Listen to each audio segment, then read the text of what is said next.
Com isso, nós terminamos o primeiro bloco. O que tiver ficado por resposta será falado agora no próximo bloco.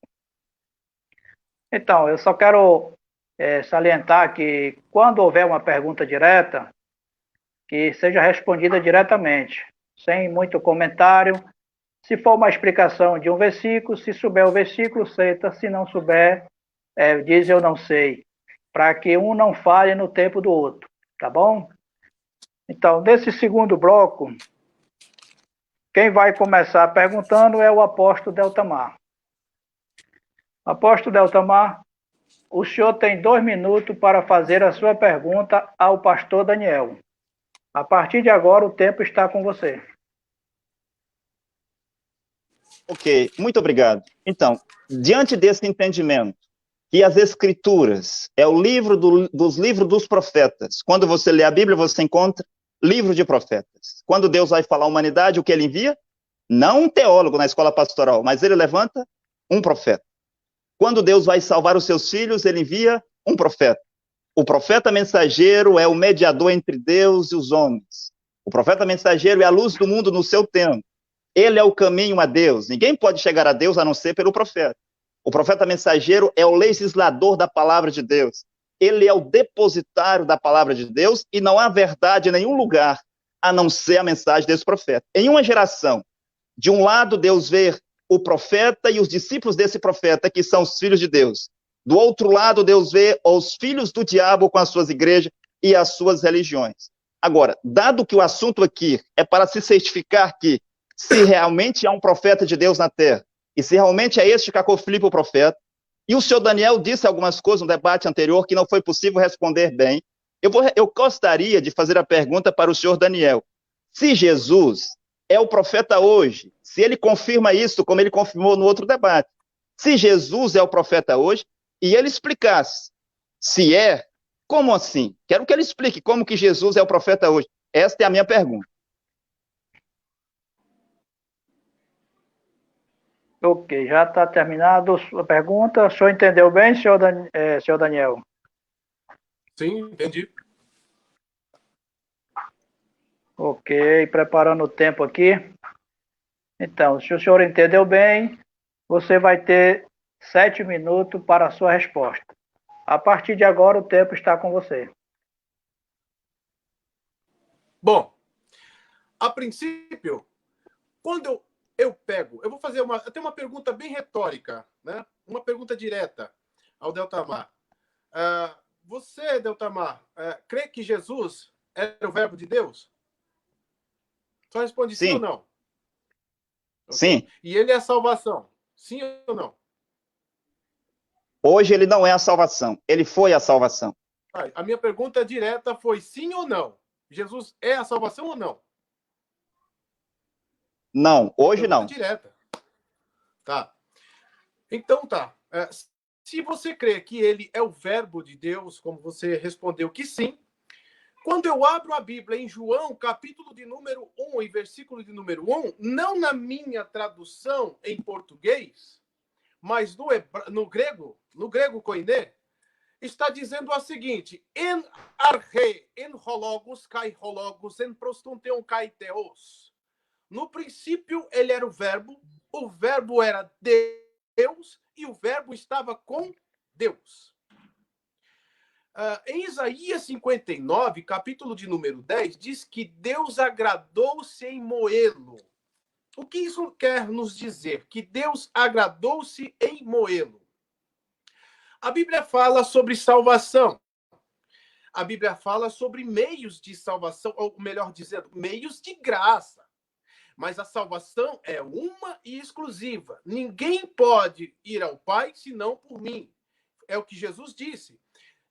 Quem tem a mim tem a vida eterna. Inclusive em João, capítulo de número 5, capítulo de número 17 e versículo de número 3 diz o seguinte, que Jesus, né, sendo a palavra, né, ele é a salvação. Aquele que tem a palavra tem a salvação.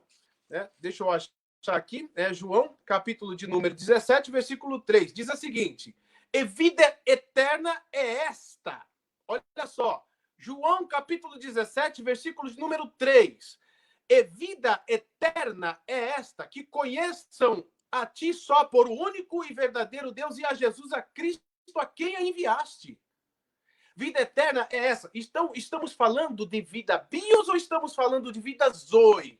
No grego, existe duas palavrinhas lexicogramatical para definir vida. Vida bios é a vida odierna. Existem pelo menos de 8 a 10 casos de ressurreição na Bíblia.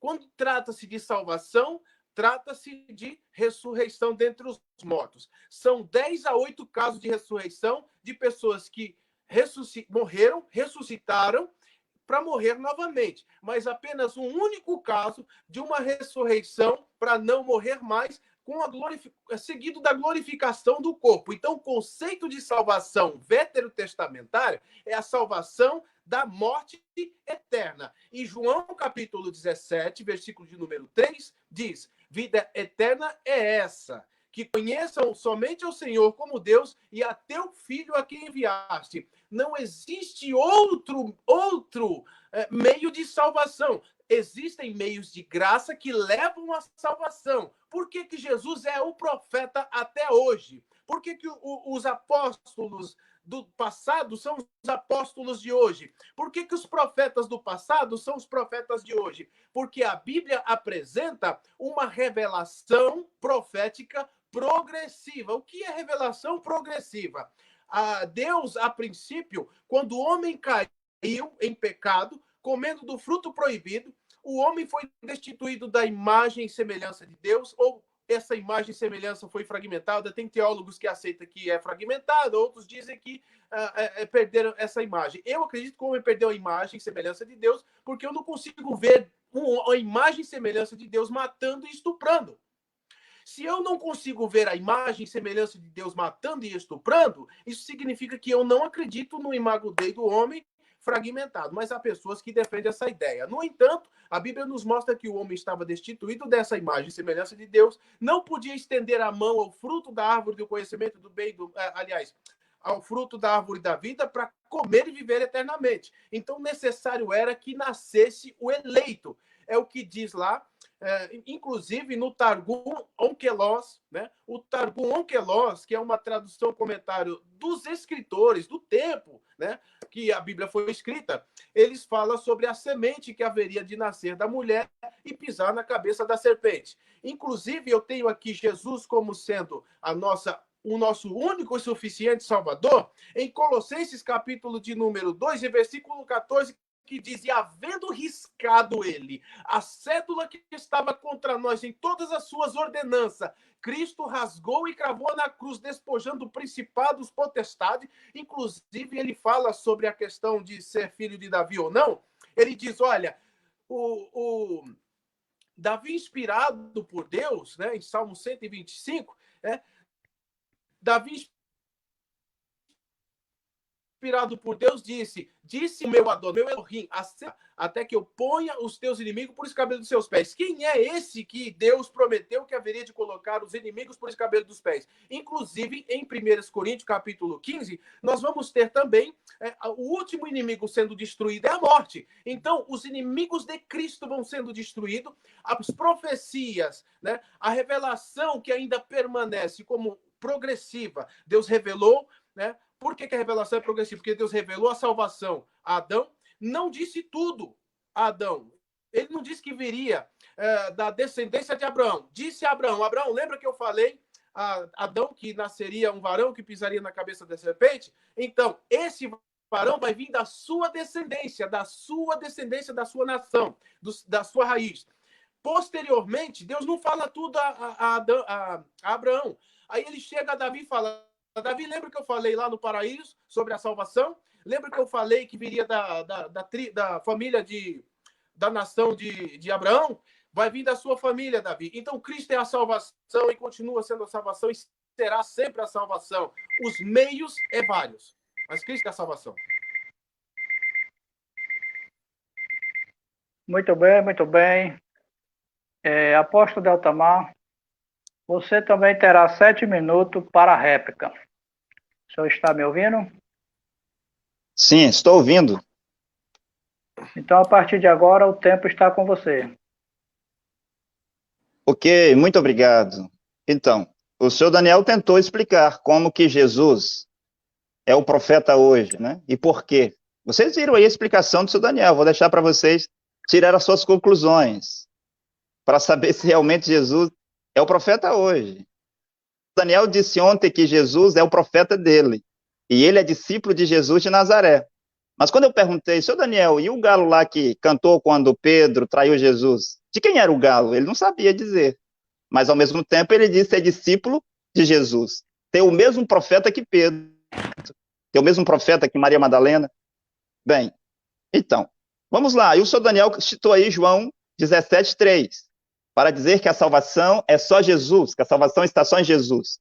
Bem, por um lado, devemos entender Jesus como homem, que é o seu ministério profético, e Jesus como Filho de Deus, para redimir a humanidade. Ou seja, por um lado, Jesus, um homem na terra, para cumprir o seu ministério de profeta e redenção da humanidade, e por outro lado, ele como o próprio Deus. E quando o seu Daniel cita aí João 17:3 para mostrar isso, o que diz lá? A vida eterna consiste em duas coisas. Primeiramente, que eles conheçam o único Deus verdadeiro. Eu tenho aqui João 17:3. A vida eterna consiste em duas coisas. Primeiramente, que eles conheçam a ti, o único Deus verdadeiro, e em segundo lugar, aquele que tu enviaste. Teu filho. O Filho de Deus. Não Jesus Cristo, ou Filho de Deus, mas Jesus Cristo como homem. Aí, ó, João 17:3. A vida eterna é que conheço a ti, o único Deus verdadeiro, e aquele que tu enviaste, Jesus Cristo. Aí é Jesus Cristo como homem, senhor Daniel.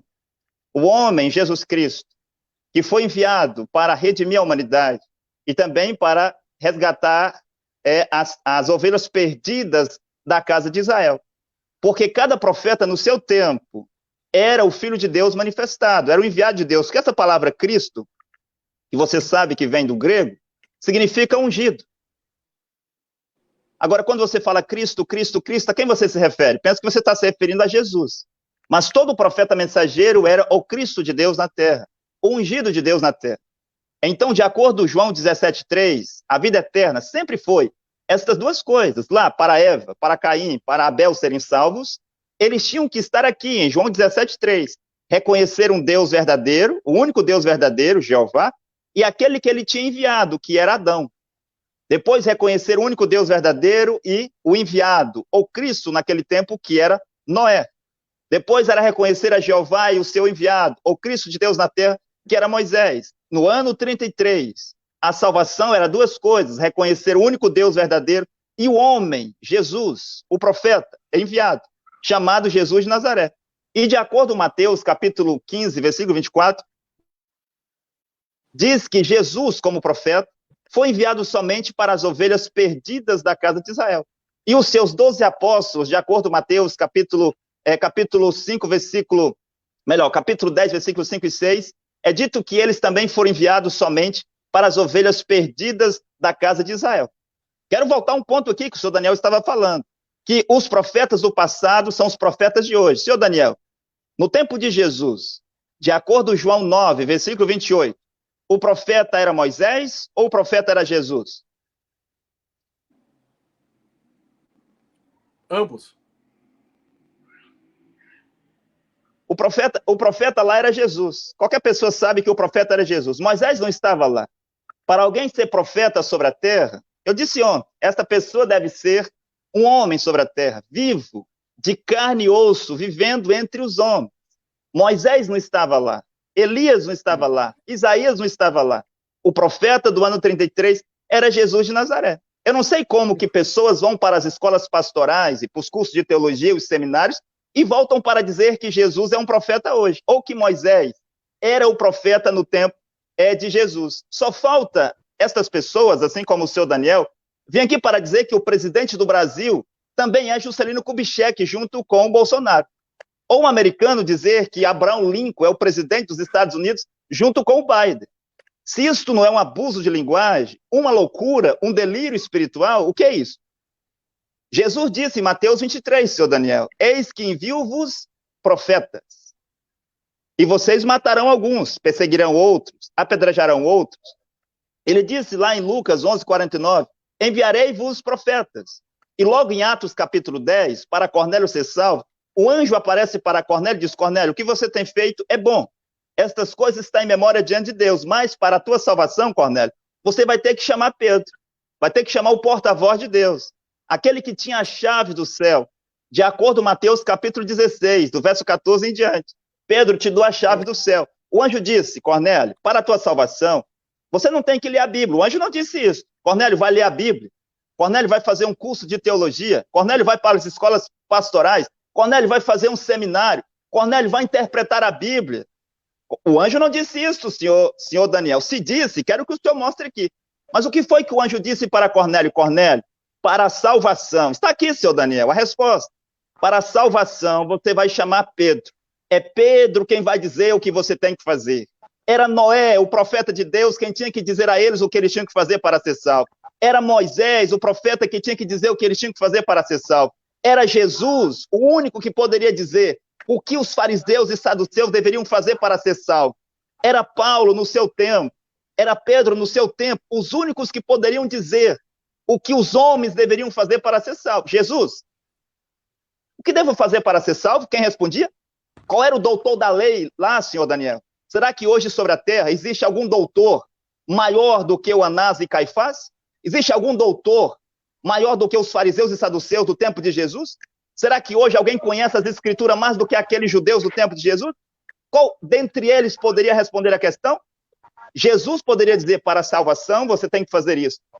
E Pedro foi dizer a Cornélio o que ele tinha que fazer para ser salvo. O Paulo foi dizer para o carcereiro de Filipós o que ele deveria fazer para ser salvo. E hoje, há um homem sobre a terra chamado Cacô Filipe, o único que pode dizer à humanidade o que eles devem fazer para ser salvo. Ele é o Cristo de Deus hoje sobre a terra. Muito bem, muito bem. Preparando o tempo aqui para a tréplica do senhor Daniel. Senhor Daniel, a partir de agora, o senhor terá 5 minutos para a sua tréplica. O tempo está com você. Ok. Bem, com relação ao conceito de salvação, eu não entendi muito bem essa dispensação, né, da lei misturado com a dispensação da graça. Né? Se o profeta Cacô Filipe é o profeta da dispensação da nossa era, e ele é a salvação, o que eu tenho que fazer para me ser salvo? Então quer dizer que eu preciso fazer alguma coisa para me salvar, então não é ele a salvação, sou eu a salvação.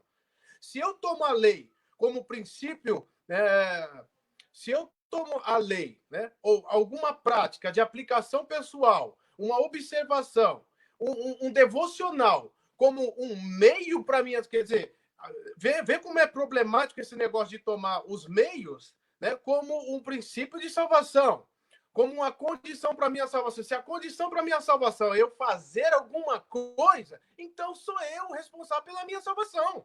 Não é mais Cacô Filipe, já não é mais Jesus Cristo, já não é mais nada, nenhum deles.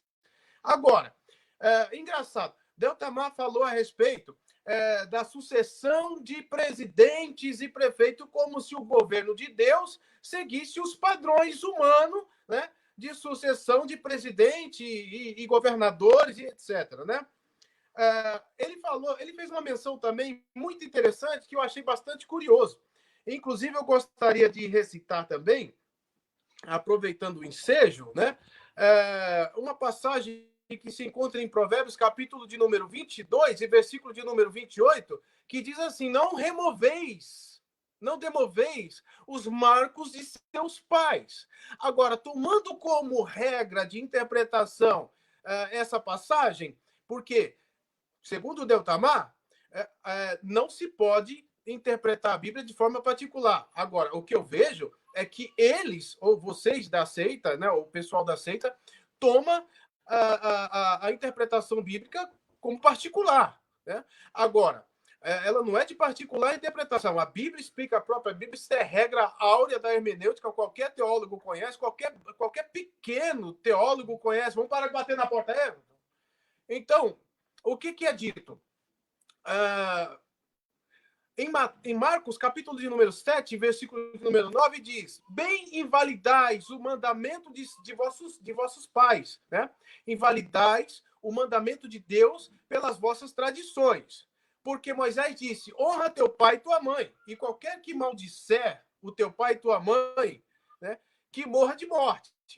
Aí vem lá, dizendo no versículo de número 11: vós, porém, dizem: se um homem disser ao seu pai e sua mãe aquilo que poderias aproveitar de mim, é uma corbã, é uma oferta a Deus.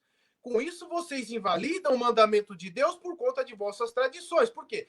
Existem tradições que tomam como base um escopo doutrinário e usa a Bíblia, as Escrituras, como ferramenta de confirmação dessas ideias. Tem um escopo doutrinário, Testemunha de Jeová é assim, Adventista é assim, entre outras seitas, tem um escopo doutrinário, um corpo de doutrina, usa esse corpo de doutrina, esses pensamentos particulares como regra de interpretação e a Bíblia como ferramenta de confirmação, ao invés de fazer o oposto, ter a interpretação ou ter pensamentos nas bases das Escrituras. Agora, vamos lá, ele fala que eu não sei a respeito do galo. Ele fez uma pergunta para mim: você é discípulo de Jesus? Então por que você não conhece o dono do galo? Eu expliquei ontem, mas o vídeo estava travando. Eu expliquei perfeitamente que em Mateus, capítulo de número 26 e verso de número 57, capítulo 26 de Mateus, verso 57 e 58,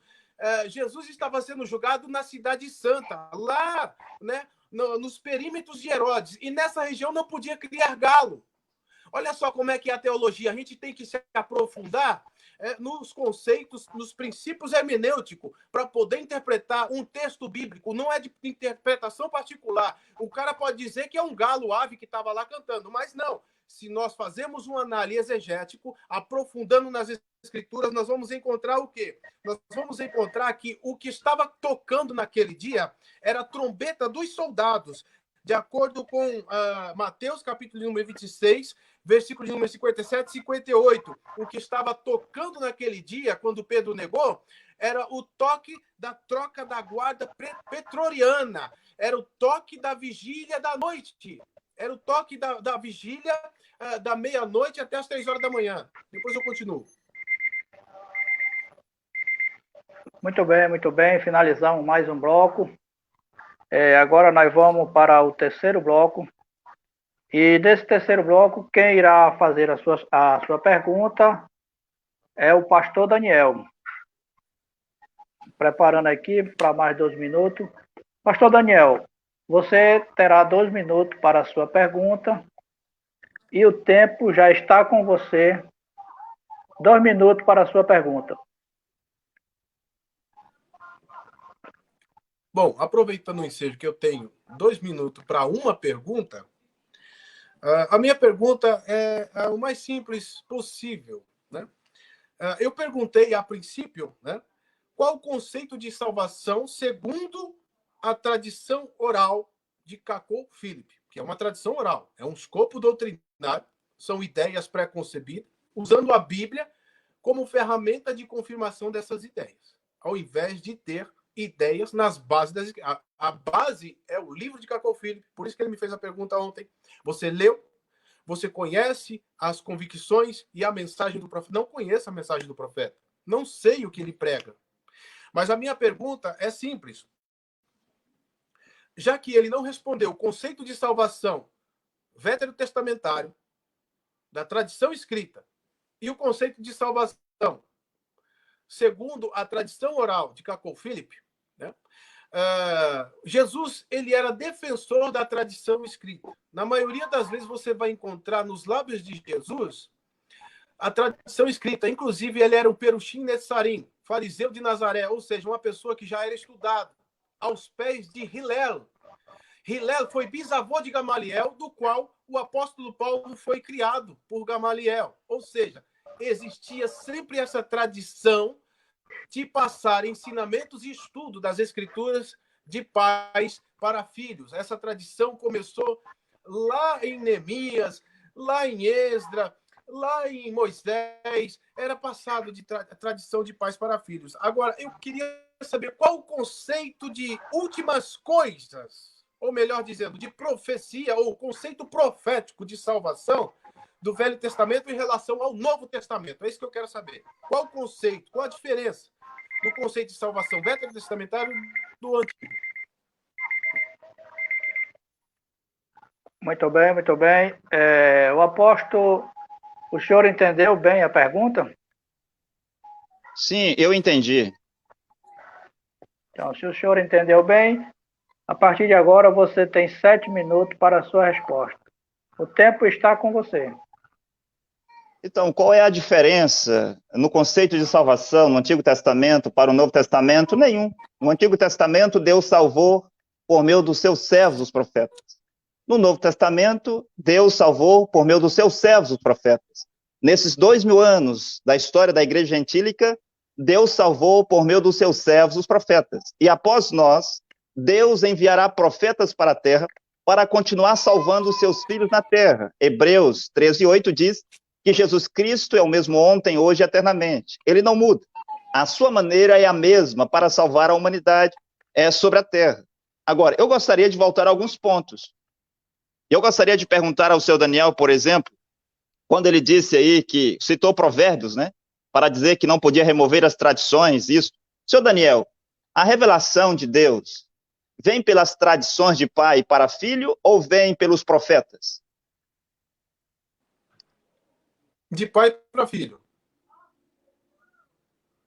Então, eu não sei que tipo de Bíblia o senhor Daniel está lendo, mas vou deixar para todas as pessoas analisar a resposta dele. A revelação de Deus aos homens, ele disse que vem dos pais para os filhos, por meio da tradição.